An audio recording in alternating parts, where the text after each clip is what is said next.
The most fantastical time of the year! Hello everybody and welcome to another Sci-Fi Fantasy Gift Buyer's Guide. We do these every year on the channel and they are a bit special because they are the only videos on my channel that are both not allowed to have sponsors and super commercialism buy things, you son of a b****. And that is because we are entering the time of the year where we are all pressured to buy a lot of gifts for people we love, otherwise we factually do not love them, and that can become extremely overwhelming, especially when people are hardcore into fandoms and already collecting a lot of things themselves. That's where I come in. I try every year to go through and find things that they're likely not already in possession of, while also being pieces of related merch to sci-fi fantasy franchises, or things I just think have a lot of correlation with sci-fi fantasy fans liking them, that you can confidently purchase and give in a big old shiny box and say, "Here, Timmy,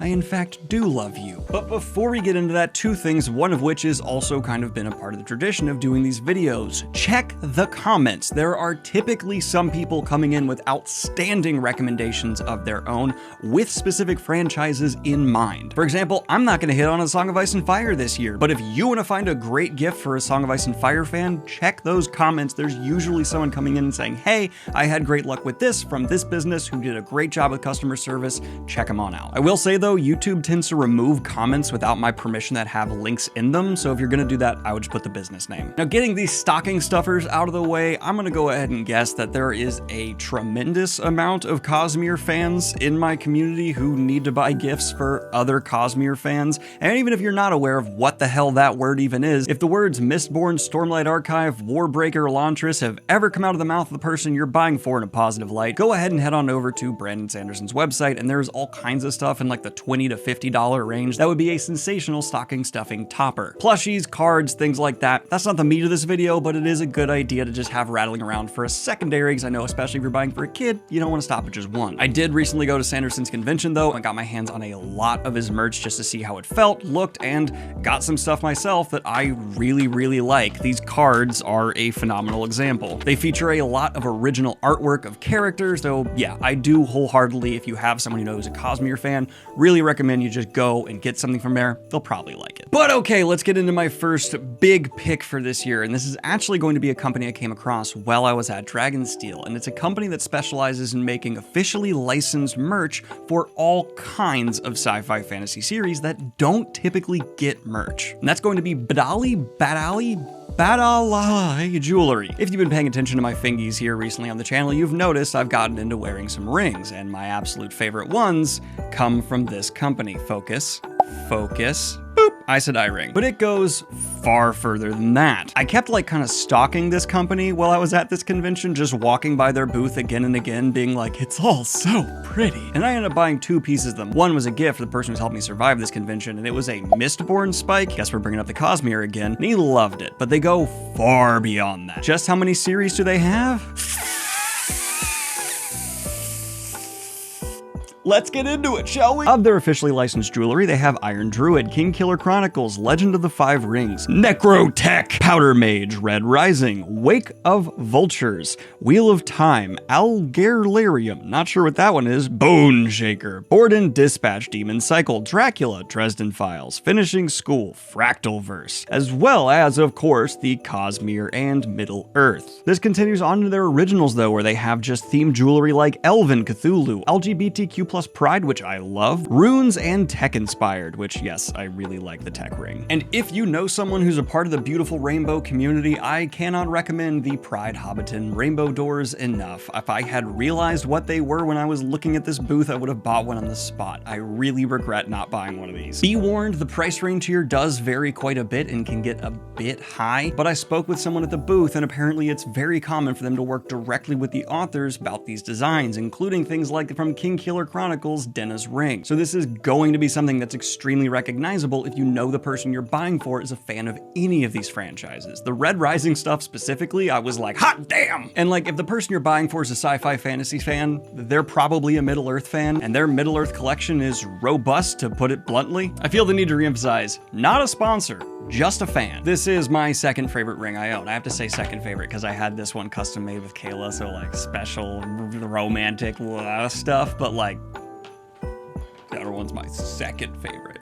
Now, this next recommendation is almost going to act as an addendum to a previous video I have made here. Far, far away downstairs in my living room in a time pretty recently, I made a video going over the insane boom of lightsaber companies that have arisen in the last few years. It can be extremely overwhelming if you know a Star Wars fan getting them one of these lightsabers trying to find which company's the best bang for your buck, because price ranges are wild and the quality and customer service you see from people on like Reddit can be like glowing to I hate actively the people who run these companies. And yes, there is this video where I went over about 4 or 5 different companies and picked a favorite at that time. I now have a new favorite that I find to be the best bang for your buck and sensational customer service. I made sure they did not know I had a platform when I bought it and brought 2 kind of bogus customer service complaints to them. They responded within an hour both times, and one of them I sent them that at 9 p.m. Eastern Standard Time. Please sleep. And if you've been listening to me flap my fat mouth for a while now, you'll probably know I'm not the biggest Star Wars fan despite the TIE Fighter tattooed on my leg, but come on.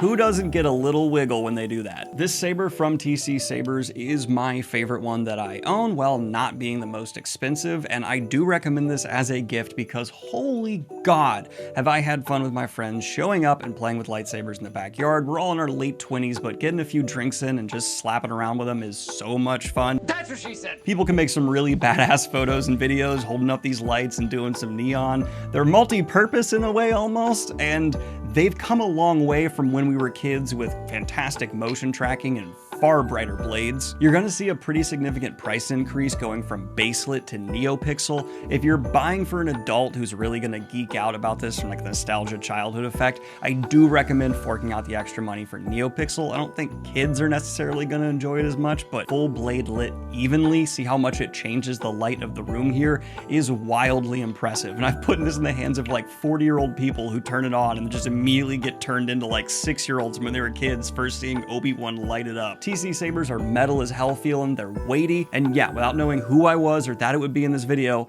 the guy responded fast and really seemed to care, even though what I brought to him was intentionally kind of bogus. Also, Luke Skywalker's lightsaber is just objectively the best. That's not even a question, right? And for the final recommendation, I'm actually gonna be pulling from a video I ended up not making here on the channel that I was going to, but decided just wouldn't be that interesting, but it was about the perfect writing setup. I know a lot of sci-fi fantasy fans are trying to write their own books. If your significant other is writing a book, you probably are hearing about it all the time, just like I am, because they're in my DMs.